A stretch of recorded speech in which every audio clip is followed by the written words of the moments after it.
त्यावेळेस अवघड जाईल त्यांना. 100% अवघड नाही, त्याला त्यांचं जगणं कठीण. तुम्ही तुमच्या सिक्युरिटीला भारताचं सैन्य आणा, युद्ध करून शौर्य पदक मिळवून आले अशा तऱ्हेने फिरतील. म्हणजे काय बरं का, हे गद्दार लोक आम्हाला सांगणार. चर्चा झाली, अनेक अजेंड्यावरती अनेक विषय होते, आणि आम्ही वारंवार अशा प्रकारच्या बैठका पार्लमेंट सुरू असताना इथे घेतो, नाहीतर आम्ही मुंबईत येतो, बाहेर येतो, यापुढे घेत राहू. आणि आम्ही अत्यंत रिलॅक्स होतो. आपण पाहिलं असेल अशा प्रसंगातून आम्ही वारंवार गेलेलो, पण आता त्यांना ज्या प्रसंगातून त्यावेळेस अवघड जाईल त्यांना. 100% अवघड नाही, त्याला त्यांचं जगणं कठीण होईल. बघू ना काय आता ही जी गद्दारीची जी कीड आहे ही आता कायमची चिरडावी लागेल. हा बघा की हे तुम्ही मशाल चिन्हावर निवडून आला, मशाल, आणि तुम्ही उद्धव ठाकरे यांच्या चेहऱ्यावर निवडून आला, मोदींच्या नाही, देवेंद्रजीच्या नाही.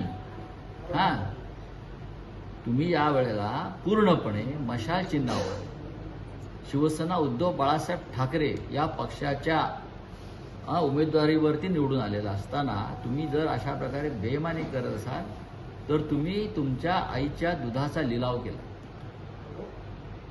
तुम्ही तुमच्या आईच्या दुधाची लिलाव केलाय, लक्षात घ्या. तुम्ही तुमच्या आईला विकलाय.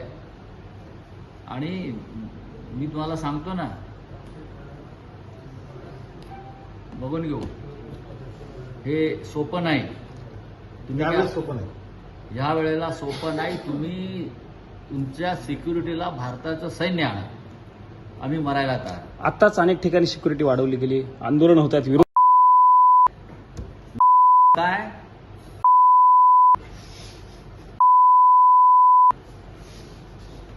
ठेवायचंय, आंदोलन होतात. ते शब्द काढायचा नाही. हे डरपोक हिंमत असलं या ना मतदारसंघात. कालपर्यंत जसे आमच्याकडे असताना एकटे फिरत होतात ना, तसे फिरा. आता एकनाथ शिंदे त्यांना बॉडीगार्ड देईल, बरोबर आहे. मग त्यांना पुढे 2 पोलीसच्या गाड्या, मागे 2 पोलीसच्या गाड्या, आणि ते मिलिटरीच्या वेशातले सीआरपीएफचे लोक असतात ना, ते ते वगैरे त्यांना देतील. आणि जणू काय युद्ध करून शौर्य पदक मिळवून आले अशा तऱ्हेने फिरतील. म्हणजे काय बरं का, हे गद्दार लोक आम्हाला सांगणार. जनमताचा अपमान नाही, ज्या लोकांनी त्या मतदारसंघामध्ये. नक्कीच आहे. त्या लोकांनी मतदान भाजपच्या विरुद्ध केलंय. लोकांनी मतदान मशाल चिन्हावर केलंय, आणि लोकांनी मतदान उद्धव ठाकरे साहेबांना केलं ना. आणि तुम्ही आणि हे सगळे लोक एकनाथ शिंदेच्या पक्षाविरुद्ध जिंकून आलेले. तुम्ही हिंगोलीतला बघा, तुम्ही हे बघा, परभणीतला बघा, तुम्ही अनेक ठिकाणी हे सगळे लोक.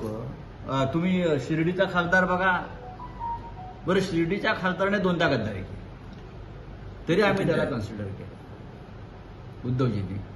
खरं म्हणजे माझा विरोध होता काही लोकांना, हे पुन्हा पुन्हा बेईमानी करते, पण उद्धवजी आमचे फार दयाळू आहेत. आता हे जे बदमाश लोक आहेत यांना असं वाटतं की त्यांनी फार मोठा तीर मारलेला आहे, हा तीर त्यांच्या आता पार्श्वभागात जाईल. सर, कायदेशीर कारवाई केली जाणार यांच्या सगळ्यांनी. आता अरुण सावंत साहेबांनी काय सांगितलं तुम्हाला? नाही, लढाई कोर्टाची लढाई असं मला म्हणायचं. होईल ना, सगळं जे व्हायचं ते होईल. आता जनतेची लढाई, न्याय मिळेल असं वाटतं का? नाही, सोडून द्या. आता जनतेशी लढाई. या मंडळींना वेगळा निर्णय घेण्याची गरज का अशी वाटली? याच्या मागचं काही कारण आहे? हा निर्णय गद्दारीला काही गरज लागत नाही ना.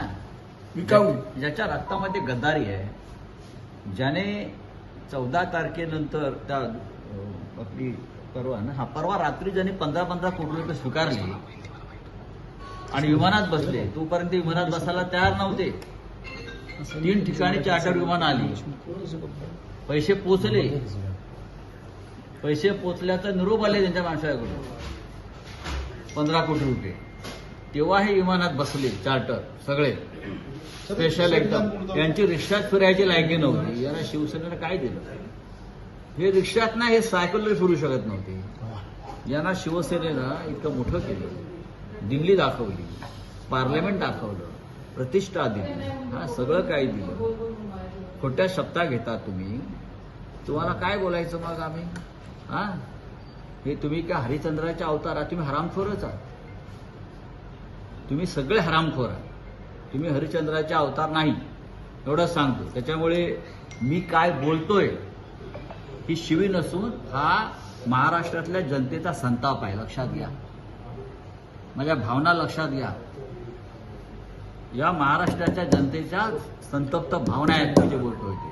हा तुम्ही त्याला शिवी म्हणत असाल ना? नाही, अजून त्यांना बरेच दिवस पुढे बघायचे आहेत. मुळात असं आहे, आईशी प्रतारणा केल्याचं एक मिनिटापूर्वी बोलले. त्याला कुठल्या शब्दात बोलणार तरी ते मर्यादित शब्द वापरतात. एवढं तसं उलटं म्हणेल काय आम्ही यांच्यासाठी काय केलंय? रक्ताचं पाणी केलेलं आहे उद्धवजीने. आम्ही सगळ्यांनी जेव्हा पक्ष फुटला त्यानंतर आम्ही ज्या परिस्थितीत उभे राहिलो, आम्ही लोक निवडून आणली.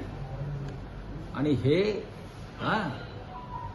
अशा पद्धतीनं जर तुम्ही तुमच्या आईशी बेईमानी करत असाल ना, तर लक्षात ठेवा, आम्ही मेलेल्या आईचं दूध प्यायलेलो नाही. जा आमची तक्रार करा धमकी दिली म्हणून. तुम्हाला आमच्या आता तुम्ही लक्षात घ्या, तुम्हाला आमच्यापासून धोका आहे. सर, केंद्र आणि राज्य दोघांशी दोन हात करायची तयारी झाली. नक्कीच आम्ही करतोच आहोत. आताही करतो. असं काय करताय? आम्हाला 4 वर्ष न्याय मिळत नाही, ते कशाचं अहो, होतं काय? एक लक्षात घ्या, केंद्र पाठीशी आहे म्हणून त्यांची हिंमत होते ना. तर यांची अवकाश काय? केंद्रीय सत्ता यांच्या पाठीशी आहे ना, म्हणून तर हे दिल्लीत येऊन दादागिरी करतात ना. नाही तर हे कोण आहे? कोण आहे? यांना ठाण्यात घुसून मारतील. यांची लायकी काय? शिवसेना ही 4 अक्षरांच्या पाठीशी होती म्हणून हे आतापर्यंत पोहोचले इथे. आणि आता आम्हाला पणा काढून दाखवतात. बघूया Enough. सगळ्यांचे दिवस येतात.